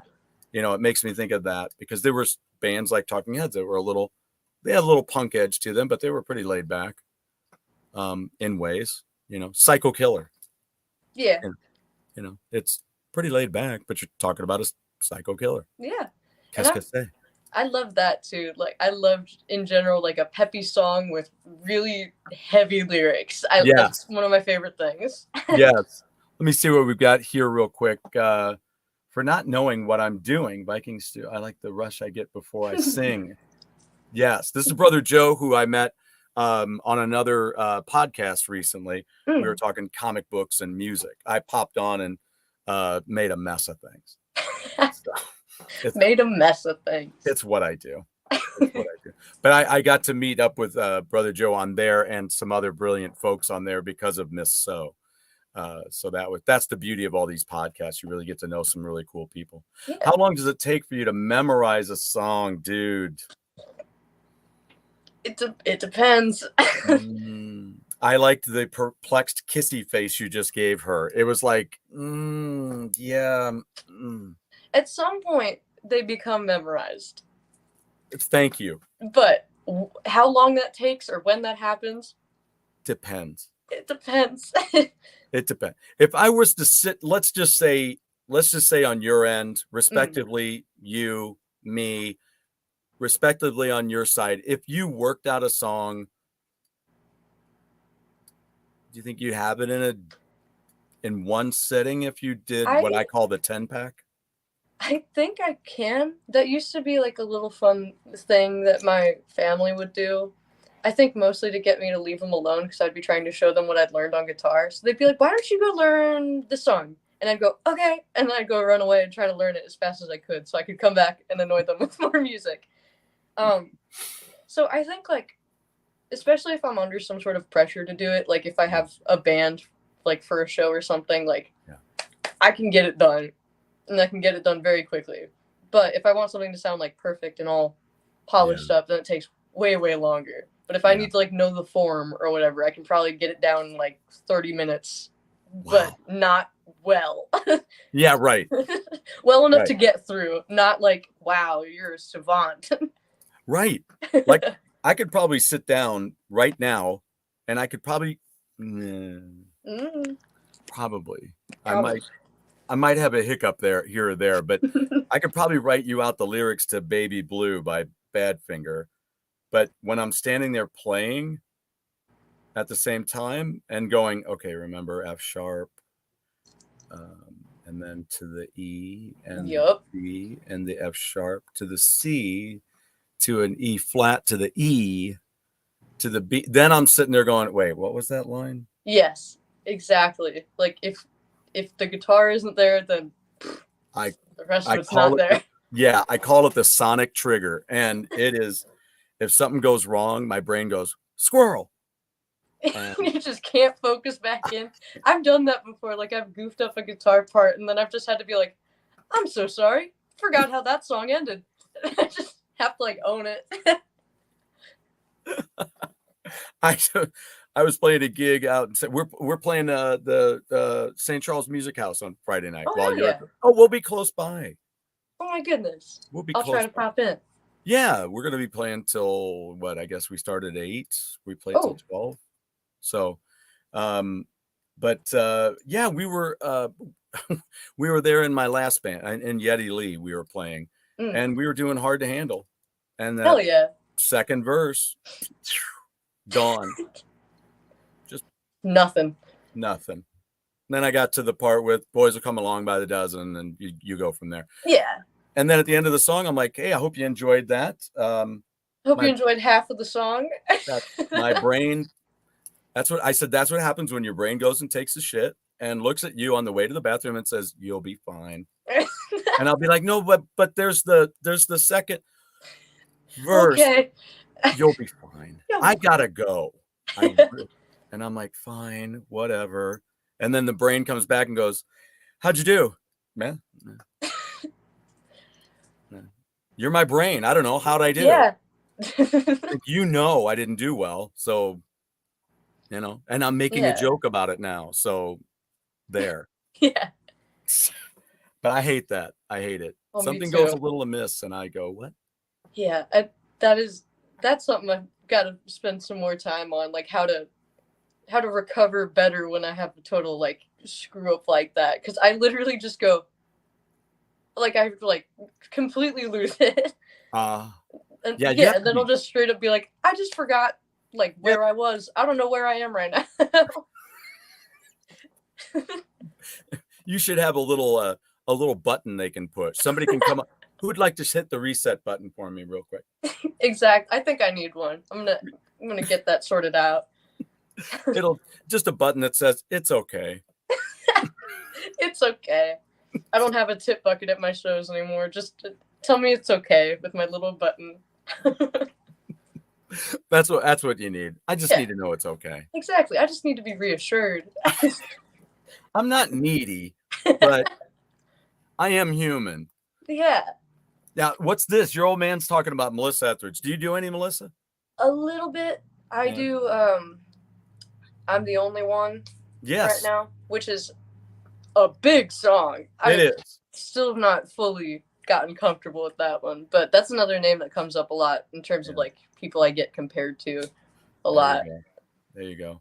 Yeah, I've always said that so let's just say, here you go. Are you ready for this? Here you go. Here's your next question. If you were, I'm just stringing out questions for a lightning round throughout the show. Okay. Here's your next lightning round question. If you were to, as many people have in years past, let's just say the singer's no longer in the band and one of your favorite groups, and who would you be who's a band that you could audition to be their new singer? That's a really good question. I really like that. Damn. Gosh. The immediate thought that came to mind was Kings of Leon, because I've been listening to a lot of Kings of Leon recently. Okay. But I also I don't know if I could do the songs better than him by any means, but I love his voice and I love his like the style of singing. It's very like gritty, and I think I could hold up there. But interesting. Do you have many DVDs? Yeah. Well, I used to collect them a lot when I was younger. Okay. Yeah. Do you have any Kings of Leon?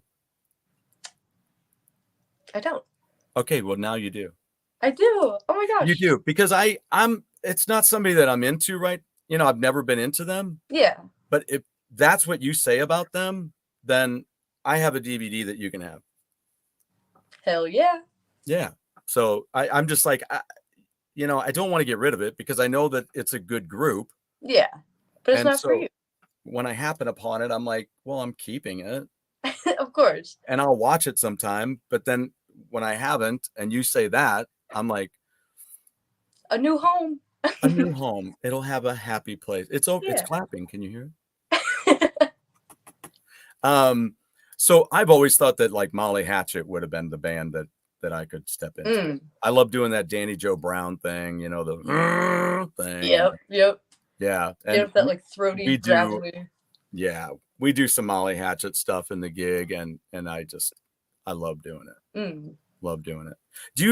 Are you a gearhead at all? What? I'm sorry, wait. As I say that, I didn't have to stop myself, really. I really didn't. But as part of being a gearhead is, when I think gearhead, mainly that's pedals and stuff. But let's hold off on that for a second. But what do you play? Your guitar is a what? Right now I'm playing on a Taylor, but I have a lot of guitars. Oh, do you? Yeah. A lot of them I just kind of came into, like they were like guitars people had in their basement and they just didn't want anymore. So I would be like, give them to me. Let me have them. Fine. Like a DVD. Yeah, exactly. But I love the look of different guitars. I love how how diverse they are, and I don't know. They just make me happy, and it's an expensive hobby, expensive thing to enjoy collecting, but they're just so good. And then when I have people over, like seeing which ones they gravitate towards and like pick up, that's always so fun. Yeah. I'm less of a pedal gearhead, but very much so do you have any gearhead. Do you have any pedals and things that you have a few that you use? I've got a wah pedal and a loop pedal that I'm not super confident in using yet, but I'm hoping, since I am trying to do more like lead guitar stuff, that I'll have like more of a use for that. Because that was the other big part of it. Since I am just playing rhythm guitar so often, it just doesn't really make sense to have a wah pedal going crazy. But, you know, implement it. Yeah, and when you're practicing with it and you get better with it, it can help you get a mood. Yeah, exactly. You know? You can even figure out how to use it with a more of a strumming action than concerning yourself with a major solo deal. You know, it might enhance something like that. Yeah. And I remember going to the NAMM show. That was quite a moment. Have you ever been to a NAMM show? You ever heard of them? Oh, sweetheart, you'd flip. I'd flip. You would flip. It takes place. Usually it would be Nashville and California, literally right across the street from Disneyland. Oh, wow. And they have in Anaheim, and they have everything from sheet music to amps, guitars, lighting stuff, anything you need to play music, teach music, performance, all that, microphones, everything. Yeah. And it's all under one roof. And the one in California happens in January, and it's freaking huge. And it stands for the National Association of Musical Merchants. That seems so cool. It's so cool. Flipping amazing. I mean, here's the names that I met out there. Steve Lukather. I bumped into Steve Lukather and Dweezil Zappa chatting. Damn. And everybody, Yngwie, Rudy Sarzo, Peter Frampton, Glenn Hughes, John Butcher. It's crazy. It's nuts. I stepped up. I was watching a video of Racer X, and then I turned to my left. That was in the Laney booth. And I turned to my left. Thank God that is actually my left. Instead of going, turn to my left. Turn my left. I mean, my other left. And there was Paul Gilbert. And I'm like, I gotta get my ass down to one of those. Damn. Oh, it's crazy. The other one, you would love this in the summertime in August, usually. I think it's in August still, is in Nashville. And so here you go. Are you ready for this one? This is a crazy one for me. Now it's all about Stu. So you're going to interview me now. Yeah. Who all did you meet? I'm at the Ryman. Have you been to the Ryman? No. No. The original, the original Grand Ole Opry. And I looked to my left again, not my other left. And who's standing next to me is Les Paul. I was like, hey. I don't know how I would react. I don't know what I would do. I just stuck my hand out and introduced myself. I was like, how's it going? It's like, I just start like sweating. Hi, Stuart. It's great to meet you. You sweat a lot. Yeah. I do. Sorry about that. It's not you. It's me. Yeah. But that was great. There's just so much. Steve Morse was there that night. Bela Fleck and the Flecktones were there, and it was just a crazy, awesome night. That's incredible. I definitely need to go to one of those. Yeah, well, yeah, we should talk about that. Especially since there's one there in Nashville. But yeah, I've been meaning to go with some friends out to California, to do that, and it's really neat. It's not really necessarily a thing for the public, right. It's really for vendors and realtors, but I just said realtors. Retailers. And realtors isn't even a word, it's realtors. There's no A in the middle. We were just freaking talking about that today. If you're talking about nuclear power, how do you say it? Nuclear power? Okay, there you go. You're a nuclear. Some people are nuclears. Nuclear. Yeah. It kind of bugs me. Our former President Bush used to say nuclear. And other people do too. It's not nuclear. Nuclear. It's nuclear. It's nuclear. And you're like, it's not realtor, it's realtor. Realtor. But now I'm on a tangent. But I don't even know what we were talking about. How the event is less for like the public and more for vendors. Yeah, but before all that, I don't even know where I was. But it is an amazing thing though. I mean, it's really cool. And I always tried to, I worked for SLM for a few years, so that's how I went.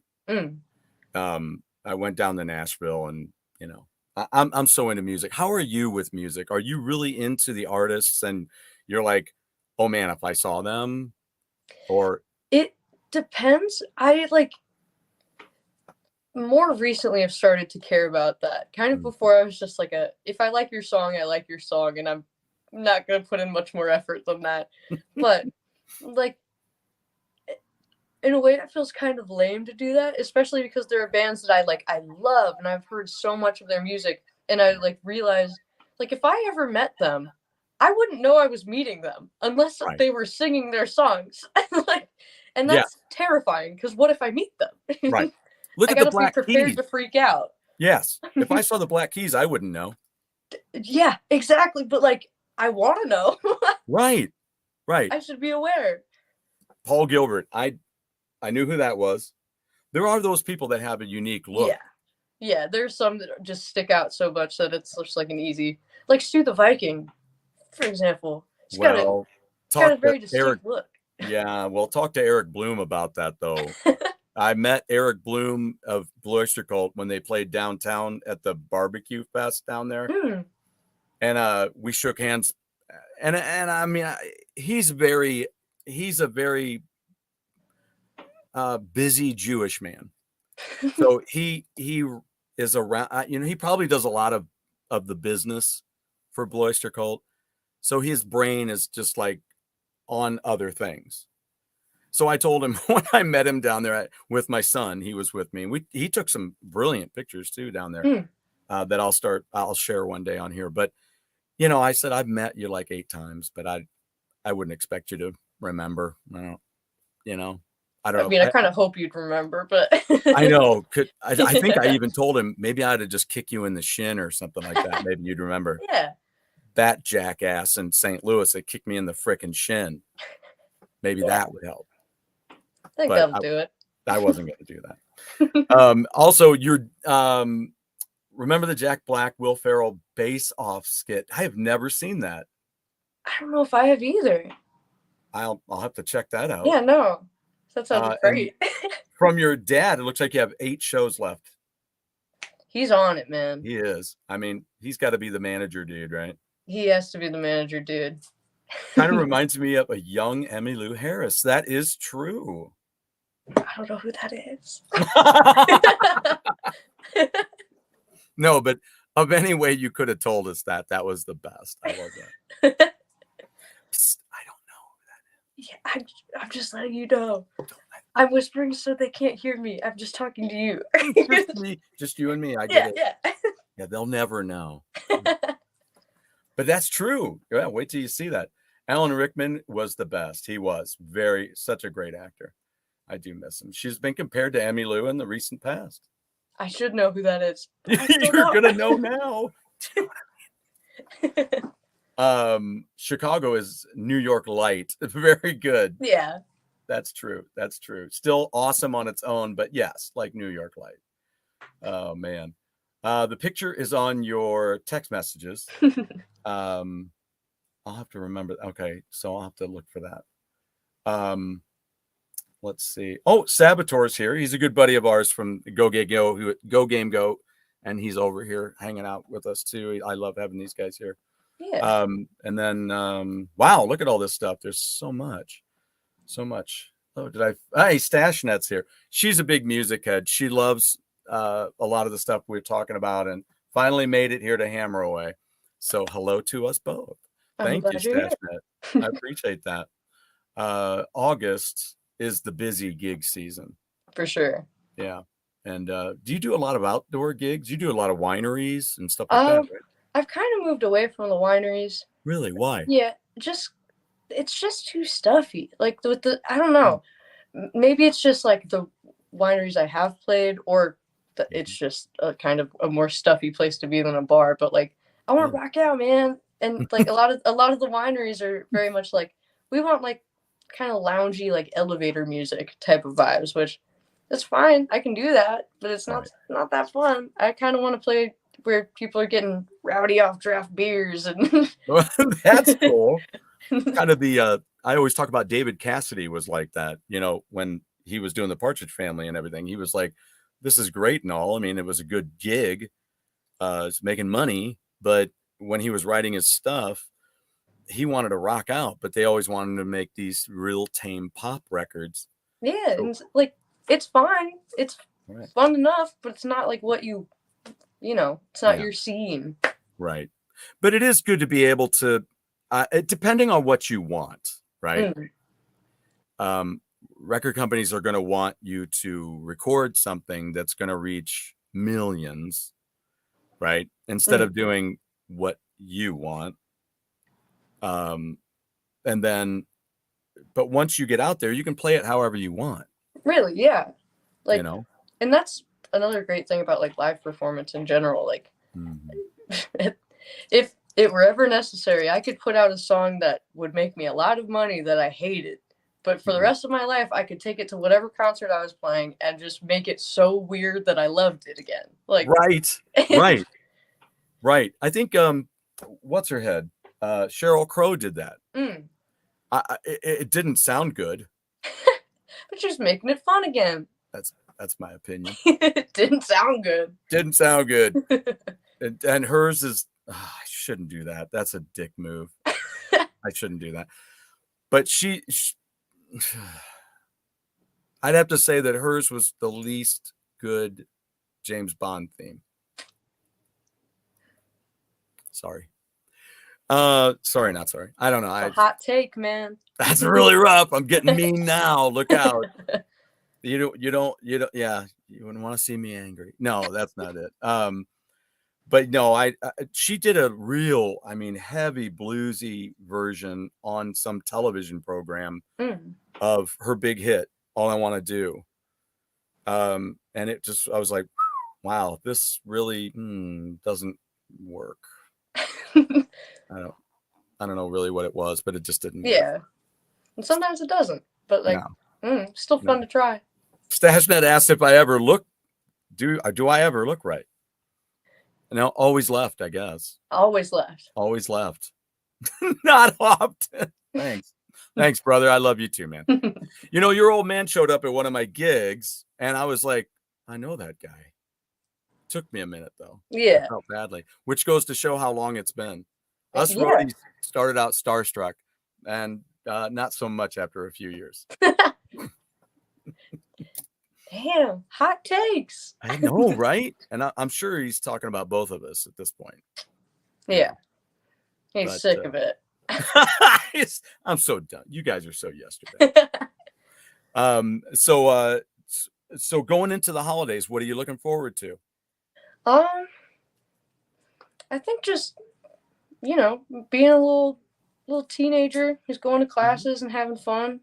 Yeah. It's like, it's sort of a weird thing because I've been playing music and technically being part of like the bar scene since I was like 13. Right. So it's sort of weird. There's been like a disconnect between like me just being like a normal kid, I guess. Right. So I'm kind of like recently I've just kind of been appreciating trying to find a better balance of doing those two things. And going to school has really helped because it's literally like you're in college. Like that's you being a kid figuring stuff out. Right. Like, right. So that's where you are now? You're in college now? Mm-hmm. And where are you going? I'm going to SCC right now, and I'm just trying to get like a little Associates of Arts degree because I don't know if I want to get like a full-blown degree in anything or what that would be, but I figure right now would probably be a good time to at least do like the gen ed classes. Yep. So then I can get that out of the way, play music, have a good time, and then if I figure out something that I want to go back and study, I can just do that. Yeah, I think that's wise. I think that's smart. When I got done with high school, I did not like school.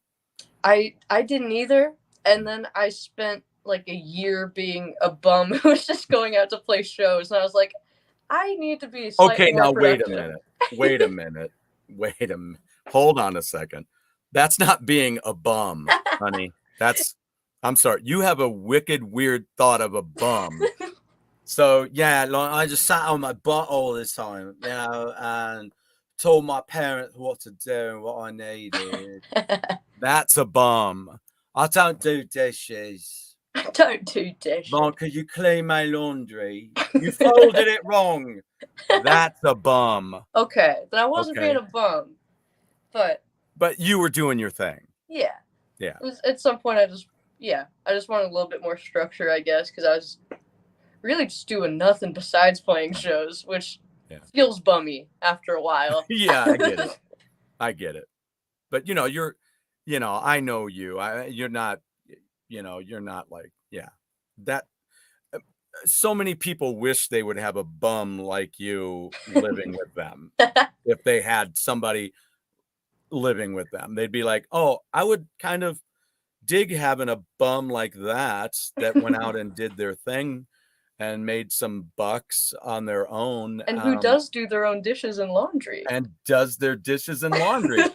Not this twit who's on my couch in clothes that aren't even clean, making a mess. And you're like, well, you're the one that's letting them do it. Yeah, you signed the lease, man. Not me. Eviction. Bye-bye. That's what always kills me. I had a gentleman I worked with. I say gentleman because I'm just trying to stay on the even. He was a guy, and he would complain about his wife at work. I'm like, dude, you married her. He's like, shut up. I'm like, but you did. You did, and you like spent money to make that happen too. Like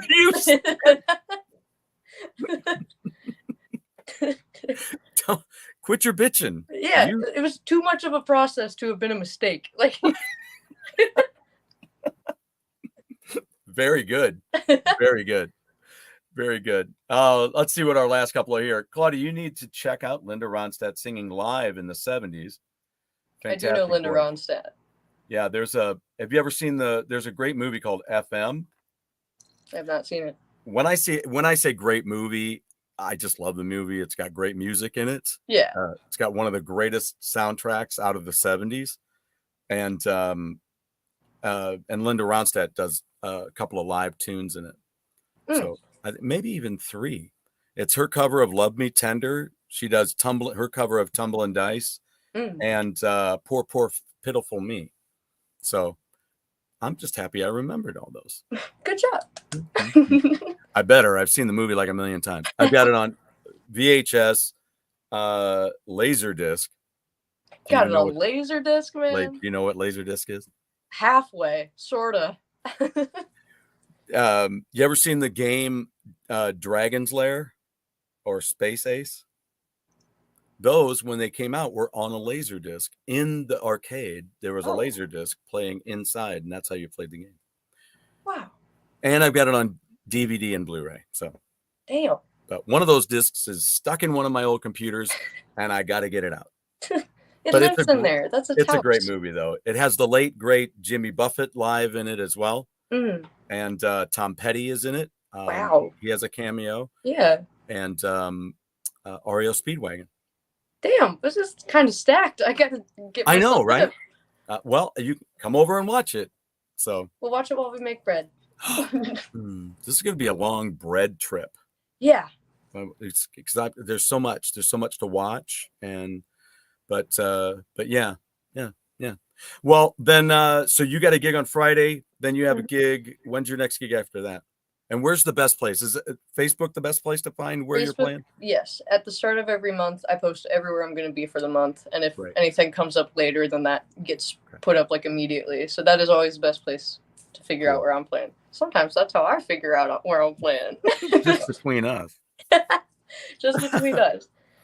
Thank God for your old man.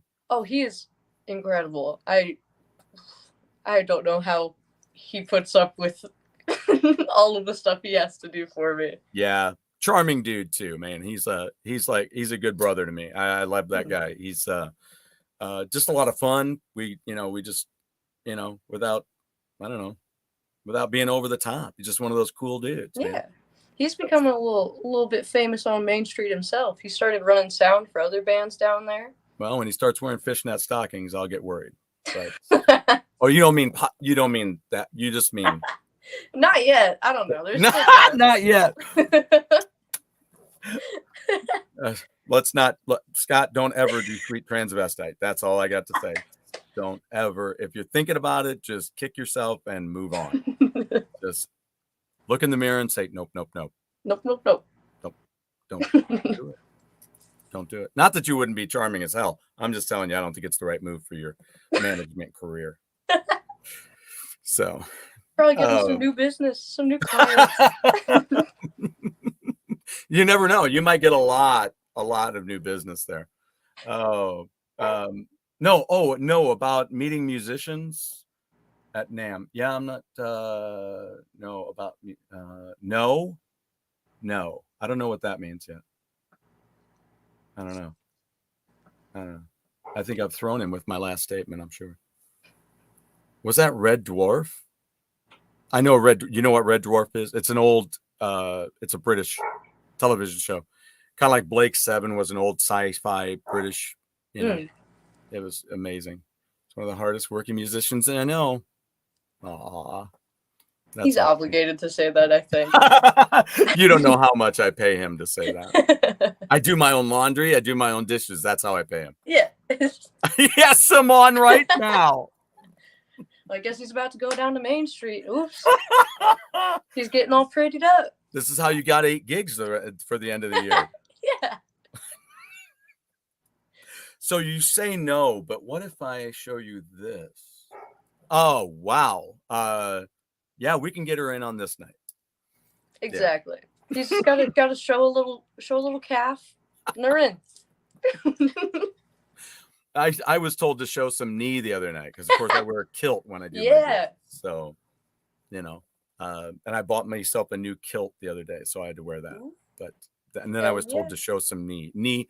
They call that on, I guess, the Outlander cast and crew. They call that knee porn.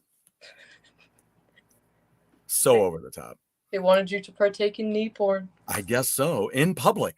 Yeah, you got to start like stating your rates for it, man. Like $100 or drawing pictures on my knees to put little smiley faces on my knees. That would be really funny, actually. You just write like "fuck you" on your knee or something. Wait for someone. Oh, wow. Okay. This brings a whole new thing to my gigs now. I'm gonna have to. Wow. I do all the graphics. I do all the postings. Now I'm gonna have to figure out what I'm gonna put on my knees, which kilt to wear. I have to iron my own kilts. I don't have an ironing person. No Snow White around here. That's me. I'm Cinderella. Damn. So, you're working too hard, man. It's it's crazy, isn't it? All the different things you do to make sure you get everything just right. Yeah. And then we still wonder if we do enough. Yeah. But well, I would love to have you see one of my gigs soon. What time do you start on Friday? I want to say 8 to 11. If not 7 to 10. It is one of those two. 7 well, what I'm going to do is I'm going to check that out. Then I would also like to chat with you a little bit too down the line here and maybe figure out something we could do together. If you wanted to do that. I would love to. So when I come out to your place, we could do something, whatever place that is where you're playing. Yeah. Then I could sit in with you and you could sit in with us. That would be wonderful. That would be really be like old times. Like old times. So I'll let you get going. I'll get going and get myself ready for our show tonight. Yeah. And all the best to you. Thank you. And all the best for your immediate Friday night gig. Thank you. Thank you. All the best for you too. And thank you so much for having me on. Oh man, it's always a pleasure. And then we have to think about some other things that we can chat about. Of course. And I need a proper lightning round. Yeah. And bring some ideas for stew. What we could put in a stew. Okay. And we'll kind of concoct that together. So some kind of hearty Viking meal. That's what I'm talking about. And the toughest thing for me though is I'm not one of those guys that eats like everything. You're so picky. Well, see, I don't like the word picky. Choosy. I am choosy. I'm also choosy. I understand. Because picky eaters bitch. They get up there and they're like, I don't eat that. And you know why? No, because I don't give a shit. I don't care why you don't like it. I don't care why you don't. Just don't eat it. Yes. So that's me. And here's one for you. How about this? Do you ever get this line? Oh, you don't know what you're missing. Yeah, I do actually. And it's gross stuff I don't want. Right. You're like, no, I do know what I'm missing. Otherwise, I would be eating it right now. Yeah, exactly. I mean, I know my palate. Right. I know my lane. I know what I like, and I don't like that. I have tried it, and I don't like it. Well, I think we're going to make an amazing stew since we seem to be on the same page. Right. We'll be like, oh, yeah, that's perfectly fine. Yeah. Yeah, we'll work that out. And then let me ask you this before you go. It's your last lightning round question. When you're making a stew, soupy or thicker? I think thicker. Yeah. Personally. That's what I think too. It's like I want to eat it with some bread and it's like a dip sort of situation. Right. Instead of making my bread soggy, I want it to just kind of come off with something. We're gonna make a delicious meal. God. This is gonna be great. This is gonna be fun. We will do this, and it will happen sooner rather than later. Because I kind of keep my schedule a little light with the bands too, because I like being home on weekends and doing that's so fair. So anyway, but all right. Well, now I will let you go, and you enjoy the rest of your evening. And thank you so much for being here on Hammer Away. To everybody else, stay tuned. I've got the lightning news flashes coming with the Midnight Devils. Check them out, Claudia, if you haven't yet. They're out there on Spotify and stuff. You can check them out. It's a punk rock 80s blend, like a hair metal punk blend. I can get into that for sure. And they're over in the UK right now. They're so I'm keeping in touch with them while they're on the road. Yeah. Then we have Hell's Addiction is going to be coming up. They were at the HRH festival, as I mentioned earlier, along with the Midnight Devils. So we'll have them on Tuesday night. And then I'm still working on the 15th, but remember the 22nd, the day after my birthday, we have Keith Michaels coming up. So stay tuned for me and Jeff on Go Game Go, and stay tuned for Claudia. Check her out on Spotify. And then if you're here in town, go out and check her out. I know I will be soon. So thank you very much. You're so welcome. And everybody have a great evening.